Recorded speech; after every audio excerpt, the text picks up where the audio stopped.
Welcome to Doing Business with a Servant's Heart podcast. Doing business and life with a purpose, serving others and achieving success.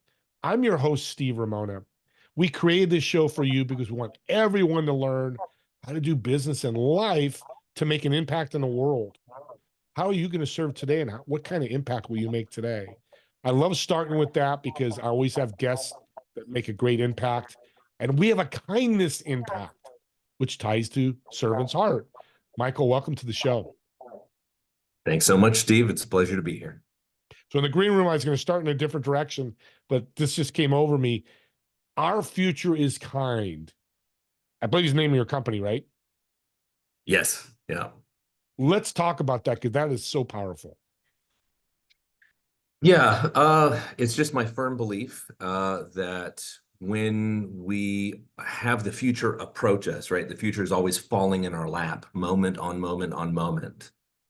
And if we're mindful about how we treat that, then we should be trying to visualize what kind of future do I want to live in? And once you've done that, I think the obvious conclusion that almost every one of us is going to come to is I want to live in a kinder future. I want to live in a future where it's expected that people are going to be, thinking about you and trying to connect with you, and vice versa. You should be really reaching out to those other people, especially if they seem to be having a hard time, and find ways to lift them up. So that's where the name of the company came from. Well, and kindness and business don't always go together. Talk about that and how a business thinks they're kind and they may not be. They may treat their customers not so well. Their customer service needs help. What's your suggestion for a company that needs to work on that? Um, get out in front of what's going on day to day. Try to observe how things are happening. Are you seeing lots of complaints coming in? Are customers coming away from interactions feeling better about themselves? What do your surveys say? What does your instinct say if you're there and you're able to observe those moments? What does your frontline set of workers say about what's going on? Do they see choke points? Because somebody can be having a really bad day and they can get in your face, and fighting fire with fire is never going to work, right? It just burns the whole house down, right? And so you see that fire coming at you. I mean, the best Jedi mind trick to do is to just step aside and say, boy, that sounds horrible. Are you okay? How can I help? Obviously, we've gotten something wrong here, and I don't want that to be the case. How can we improve what we're doing here? How can I get on the same page as you and help you? So I would just say be really, think about the tangibles, think about the observations that you can make, and then work on those things. Communication awareness come to my mind when you start talking about that. Talk about communication a little deeper. You kind of surfaced it, but let's get deeper into how important it is for a business. Yeah, I mean, it's the lifeblood of any business, right? If you are listening to the people who are right up in front of the customers, then you are doing the best possible thing for your company. And I think it's worth saying that again. If you're really listening to those people who are right interacting with the customers, then you get a flavor for how things are going. And as soon as you're not listening well enough, then things can start to fall apart.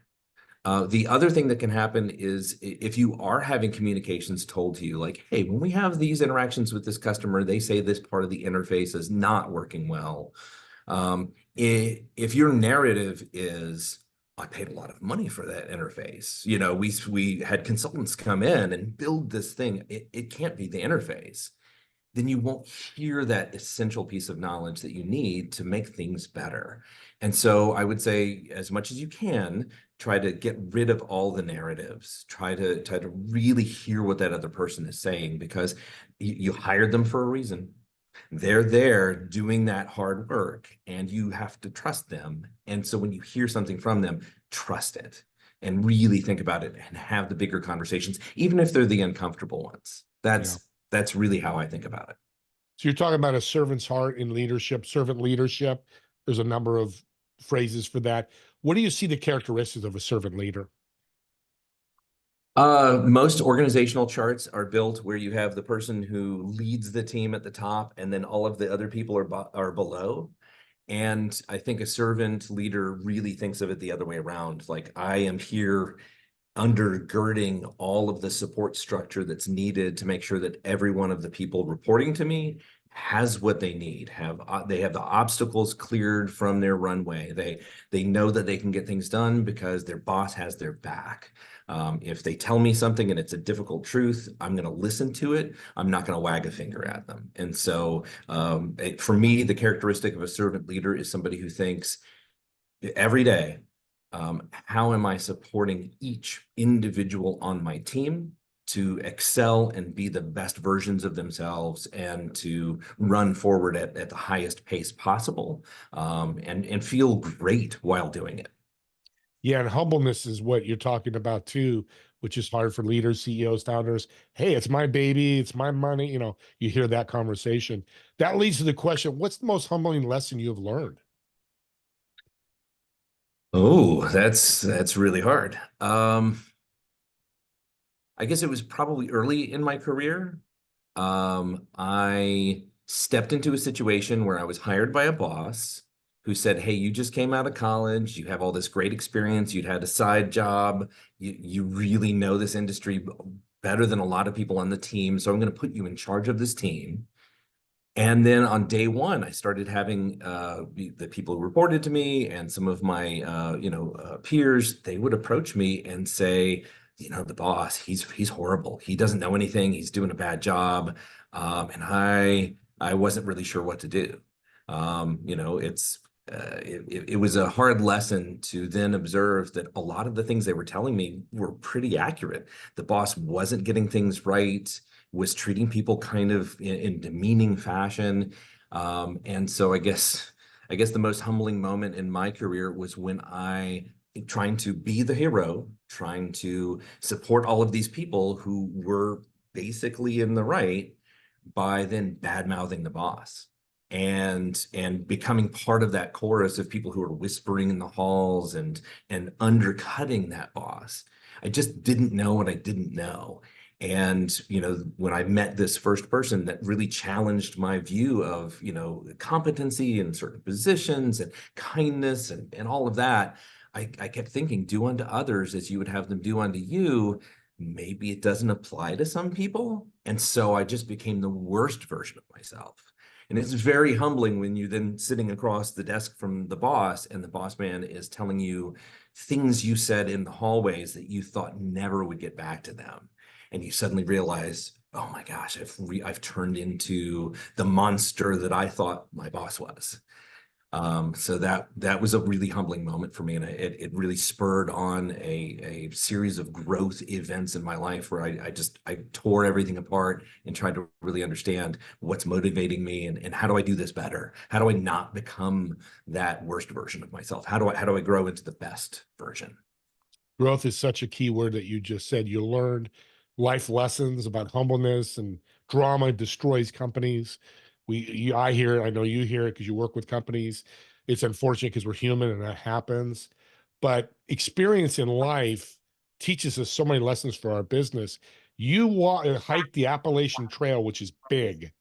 What lessons did you learn when you hiked that trail? I can't even say because I couldn't do it. Yeah. Well, I should be really clear for any of your viewers and listeners that I hiked a very small fraction of the Okay. Appalachian Trail, but even that, I did it with my son. He was in high school and one of his really close friends. So me with two 17-year-olds in my 40s, we did about 50 miles in 9 days. Um, and it was glorious. It was the height of the pandemic. It was right at that beginning where there was no solution medically on the horizon. And so we just had to get away from society. We had to get away from the virus. And this was our solution, was to go out into the wild. And I guess the biggest thing that I learned while I was on that trail was everything changes all the time. And we would hike a part of the trail, and I remember at one point we had to backtrack for some reason. Something was blocked or some, I don't remember what the reason was, but we had to go back a few miles. And it's really interesting. Everything on the way back was slightly changed from how we had seen it just hours or days before. We were reading reports ahead of time, like, oh, watch out, there have been bears sighted at this one campsite. And by the time we got there, there were no bears, right? So, yeah, I mean, I guess that's the biggest thing that I learned from hiking the trail was expect the unexpected. Be aware that everything is always changing. Try to be, adaptive, I guess, is the big lesson there. And also treasure all the moments, because if things are never the same twice or from one day to the next, there's always something new to invigorate you and inspire you and get you excited about life, and to make you feel really grateful. Gratitude's a big deal. So that's the big lesson from the Appalachian Trail. And I love, because personal life always spills over business. I don't care what many says, how much we don't know, but you just taught a lesson of change and pivoting. What did we just get through? You were doing during COVID. If you didn't learn to change and pivot in your business or in your life, like you made the change to go out with your sons and hike to get away from all that, great lesson. Thank you. That's such a great lesson. Regards to the, we talked about this in the green room, the big cosmic picture. Explain that, and how do we fit in that? Oh my gosh. So there are some great astronomers and science educators who really hit on this very hard, and they do such a great job. And I've worked in the planetarium industry for a very long time. Um, where do we fit into the cosmic picture? You can think of it one of two different ways. And then eventually I figured out there's even a third way to look at it. So the first way is to think, man, we're special. I mean, look at us on this entire planet. We know how to build cars and airplanes. We know how to go to the moon. We know how to refrigerate food and create electric, circuitry and things like that. So gosh, aren't we special? Aren't we amazing? The other way of thinking about it is that if you had a desktop globe, you and I, my friend, we would each be about 1/600,000th of an inch tall on that desktop globe. So we're pretty insignificant. I mean, that's just comparing to the size of the Earth. Think about within the grand cosmos. Well, that's a sort of a push and pull situation where, gosh, aren't we special and unique? And aren't we also, really trivial and almost, worthy of being forgotten completely? Well, while you're struggling with those two different perspectives, there's the other perspective, which is, if I'm going down the street and I bump into somebody, that person is just as unique and special and amazing as anybody else has ever been or ever will be. They have stories to tell. They have growth experiences to share. They have certain talents that they can share with the world, whether it's singing a song, writing a book, or doing some really hard calculations that I could never do. Yeah. And so that, for me, that's how I see us fitting into the grand cosmic scheme of things, is that, yeah, we're unique and we're special. Yeah, we could think of ourselves as being kind of trivial, but at the end of the day, every single person that we ever meet is bringing something to us that we can't provide to the universe. And what we provide to the universe is also unique and special and wondrous. So, man, you should revel in every interaction you have with somebody else, for Yeah, sure. that's a cosmic servant's heart. We're going to name that. That's exactly what it is. And that leads me to think, every business has to make a profit. It just is what it is. But how does somebody listening here that has a business or works for a business that's all about profit, but wants to be more of a servant business and then profit, how would you help them pivot and change? I would ask those people, are you surrounded by others who are going to challenge you? And very importantly, that you are going to listen to. Because if they challenge you and you don't listen, and in fact punish them for coming forward with some information you didn't happen to like, you have no chance of growth. they're going to be very discouraged, and eventually they'll stop talking, or maybe they'll even leave. And so surrounding yourself with the right people whom you will trust and whom you will listen to, I think that's the vital piece.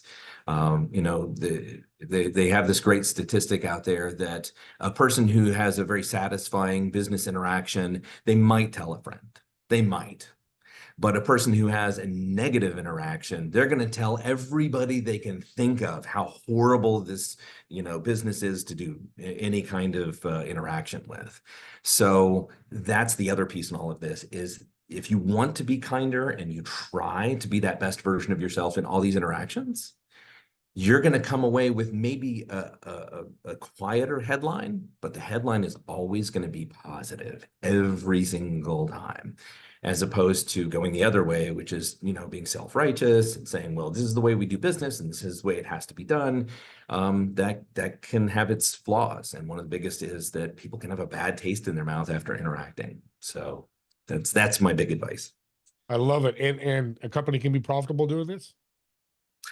Without a doubt. I mean, wouldn't you rather be interacting with a company that is taking care of your needs and asking you deeper questions and trying to schedule your next appointment with them? I mean, those are the doctors, the dentists, the car companies that I want to do business with. Those are the ones that are saying, hey, how did we do?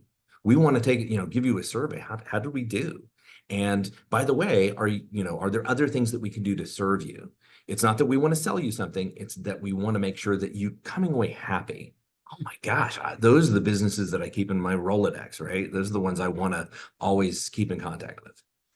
Yeah, I like that. And I interviewed over the last few years 100 restaurant managers, and some have been there 10, 15 years.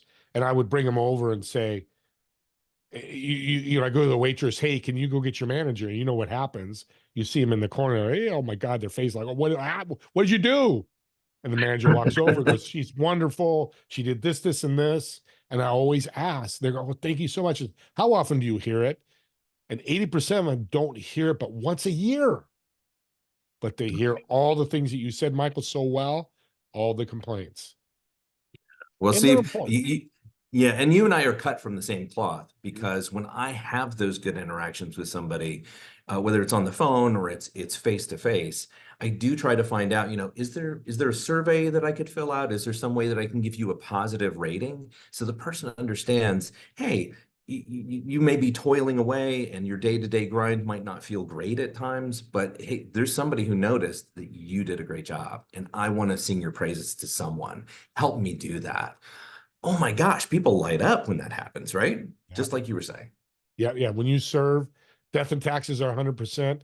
Serving is 98.9% of guarantee Right. that it's going to at least get a smile a minute, an hour, a year. You're going to make somebody, and that's our goal, especially in the world today. In regards to serving in tangible ways of serving, do you have a great story of a servant company that you've worked with or that you've done yourself that people can understand serving even deeper? Um, Gosh, I'll just take an experience from this morning. There's this chain of breakfast restaurants called First Watch. And I keep in touch, don't laugh, but I keep in touch with my high school English teacher. She taught me in the 10th grade and 11th grade. And so I took her out to breakfast this morning. We always have a great time, just catching up and hearing about each other's families and everything. Um, but the waitress who kept coming back to us and saying, hey, do you have everything you need? Did you need more syrup? Can I help you? Can I refill your coffee? That kind of thing. It's just always a great experience, and I've never had a negative experience going to this particular chain. So that's the one that occurs to me, but it's one that I want to give my money to. It's one that I want to show up, and I want to give a big tip, right?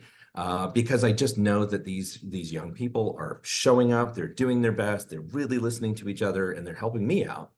So that's the company that came to mind when you said that. No, that's a great lesson because you're going to spend your somebody at a restaurant somewhere, but they Right? do such a good job. You go back and you bring your English teacher. By the way, I don't think any of my teachers would have breakfast with me. Half kidding, but that's a great story. When you look at a company that's failing, I'm going to get negative here, but they happen. What is Yeah. one or two big things that caused the failure of the business and bankruptcy and closing? It's usually disconnection from the upper layers of the company, from the high executives in the C-suite, from what's actually happening in the company. You hear about these horrible situations where there are layoffs at a company and the boss, sends out an email saying, "Thank you for your service. Your access has been revoked. Your services are not needed here anymore." That's the sign of a group of leaders who have not been creative in how they've treated their business in general, but also the people that they hired. If the business needed to change, is there some way to retrain some of those folks, retain them? But also the idea of having such a disconnect where you would lay people off through an email, or where they would have to hear about it on the news and then try to log in that morning and they suddenly can't. That's, at least that's the observation that I have made, is that those are the companies that they've lost their way. Another big characteristic of some of these companies that I've seen go under is where they maybe give lip service to the idea that it's okay to have good, open, honest conversations, but then they don't have those big, honest conversations. They don't want to hear somebody who's at the front line saying, "Don't do this thing. We've tried this before. Don't do it." "Well, I'm a new leader here. I think we're going to go ahead and do it. It worked at my last company." Yeah, you're not listening. You're not hearing.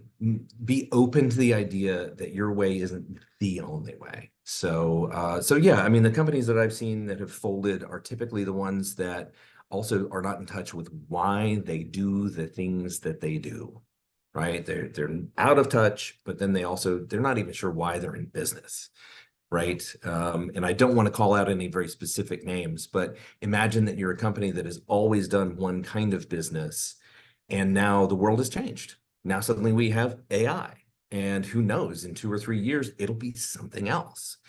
If you're not thinking in terms of how does that feed our deeper purpose, and instead you dig in your heels and say, "This is what we've done. This is what we're going to continue to do. We're going to continue to do it the way we've done it," man, those companies are not long for this world. No, you're absolutely right. I say lost your ways. You said, and somebody told me a couple months ago, they've lost their why, which is exactly what you're saying, their purpose, their why, and they go away. And I will use Amazon as a perfect example. Everybody's seeing, a lot of people seeing that picture of him at the desk with that made up Amazon sign that's Right. old, right? That's Yeah. not the company it is today. And if he didn't do what you said, he wouldn't be $1 trillion company, whatever the number, crazy number that it is. For example, um, this is great. How can people reach out? You've given us so many nuggets. You're so smart. How can people reach out to ask more questions? Well, I love serving people, and helping people is really what I'm all about. So I have a book that's coming out in January. The book is called In Kind. And so an easy way to find me is inkindbook.com. The other easy way to find me is ourfutureiskind.com. Either of those will get you straight to me. I'm also on LinkedIn, so it's pretty easy to find me. There are a couple of Michael nieces, but you'll figure out quickly which one I am. So. Yeah. Yeah. And you can reach out to me, and I'll have all this in the show notes, audience, so you can grab it. Thank you again, Michael. I really appreciate your time, taking the time and helping my audience and helping me. Got a whole notepad full of notes that I can use for my business. And I want to thank all of you for watching and listening to Doing Business with a Servant's Heart. And don't forget, I'm launching a serving journal coming out here in the next couple of weeks. I'll put the link in the chat, and I look forward to seeing all of you at the next episode.